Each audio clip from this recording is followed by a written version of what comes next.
Hi, I'm Rapoport, and thanks for watching me today. I've had an unbelievable month at this job. In the past 3 weeks alone, I've tested a 430 horsepower Porsche Panamera, a 560 horsepower BMW M6, and the compact weekend warrior known as the Scion FRS. After that stretch of automotive nirvana, I'm spent, and all my itches are scratched. It'll take something very special indeed to get the fire going again, and I think this car just might do it. The Nissan GT-R is one of the most dominating performance cars ever produced, and for import enthusiasts like me, it's a holy grail car, right up there with exotics costing 2 or 3 times as much. It's been available stateside since 2008, but this will be the first time I've ever gotten to drive one. Lucky for me, 2013 sees a host of upgrades intended to keep the GT-R at the very front of the rapidly escalating horsepower war. Now, previous iterations of this car were called the Skyline GT-R in their native Japan. And today, I'm here on Skyline Drive in Virginia to put it to the test. We've got the car for 1 day only, it's beautiful outside, and it just so happens to be my 2nd wedding anniversary. So, a little props are due to Nissan for making this a day to remember. Our test car is the even more exclusive Black Edition, which is essentially a $10,000 cosmetic package. You get black wheels by import darlings Ray's Engineering, an unpainted carbon fiber wing out back, and black and red Recaros on the inside. I could take or leave this package, which is the only one on our test car and pushes the price to just over $107,000. That may sound like a lot, but the GT-R's performance is in the same league as cars costing double, triple, or even quadruple its price.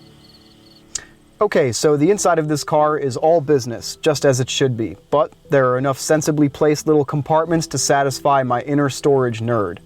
Another cool feature is this video screen. It's actually designed by Polyphony Digital, the same people who produced the video game Gran Turismo that made this car and previous versions of it such a star. You can go through a variety of different menus that contain all kinds of useful information on how you're using the vehicle, with the express aim of making you a better driver and getting more out of the car.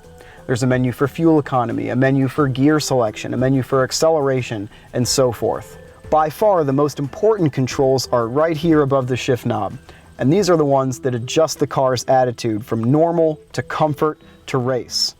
So I'm going to flip them all to their most aggressive settings, unleash Godzilla, and let's see what happens.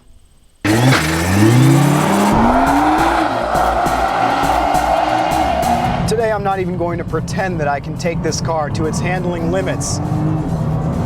On a public road like this, it just doesn't seem to have any. It puts the power down so well with an all-wheel drive system that monitors each wheel up to 10 times per second in order to detect slippage. And as soon as it does, it can route up to 50% of available power to the front wheels. But the harder you drive it, the less power it routes to the front wheels, making it feel like an all-wheel drive car only when you're putt-putting around town. Acceleration-wise, there really aren't many machines that can touch this car. Very few machines will get to 60 quicker. One of them is the current Porsche 911 Turbo S.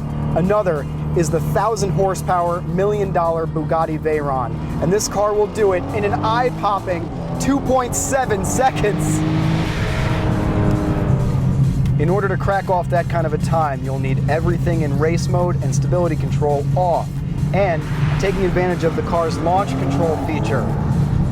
You'll go on to cover the quarter mile in 11.1 seconds at 125 miles an hour, which is just insane. The only thing that does much better is the 1,000 horsepower, $1 million Bugatti Veyron. The GT-R's braking performance is similarly world-beating at 103 feet to haul itself down from 60 miles an hour. That places it easily in the top 3 or 4 cars production-wise in the entire world. A big part of any performance car, especially ones in this league, is the transmission. The GT-R uses a 6-speed, dual-clutch automated manual. It's kind of a mixed bag. There are some things I love and some things I don't love. The first thing is that it makes a lot of noise, and I understand that for this year it's been revised a little bit. but at low speeds you really can hear it whining. It really feels like you're in a race car sometimes. And it makes weird clapping noises when you come to a stop. In fact, the first time I break down for a stoplight, my wife said, "You broke it!" So it is noisy, just be aware. But the rest of it is really good. There's no way to shift it from the console shifter. You can only use the paddles. And Nissan has helped you do this by affixing the paddles to the steering column and not to the wheel itself. So while you're moving the wheel, the columns stay in the same place. That makes it much easier to handle performance driving. Another cool thing is the transmission will never defeat your selection. So if you happen to be in top gear and floor it, the car assumes that's what you want to be doing, and it'll accommodate your wish. I do admire anybody who lives in a major urban area and daily drives one of these, because it is, without a doubt, the roughest ride I've ever experienced, even in sport mode. I took it to my anniversary dinner last night, and it was bone jarring, and my passengers, my wife and my dad, were both just caterwauling the whole time. It's really, really a rough car. It is not refined in the traditional sense at all. So if you're talking cars and you want to spot the guy who's never driven one of these, look for the one who's saying it has no soul and it drives itself. This is absolutely the most brutal, visceral car I've ever driven. Way more so than any of the modern Porsches, which is what people usually hold up as an example of a car that talks to them the way they want it to. And this thing is just, I mean, if you turn off the stability control, it is going to bite you in the ass. There is no way around that. Whew. So, what am I taking away from my first afternoon with Godzilla? You won't be surprised to learn that I consider this a car without equal. It has giant killing, on a budget potential unlike anything else aside from a couple of special edition Corvettes that start with Z. And it's as inconspicuous as something with this level of performance can possibly be, if you're into that sort of thing. It's also attainable. I don't think I'll ever be able to afford a Ferrari of any kind, but before I die, I might be able to swing one of these. And to me, that's as intoxicating as any engine note or high-dollar badge. I'm Ross Rapoport. Thanks for watching me today. Please comment on this video, subscribe to our channel, and find my fan page on Facebook. I'd love to hear from you.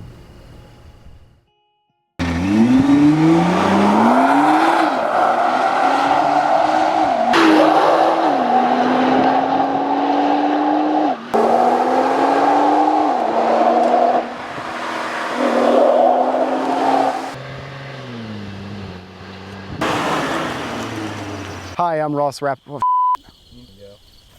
Hi, I'm Ross Rapoport. All my itches are scratched, and it's going to take a very special car. Dude, you gotta be kidding me, man.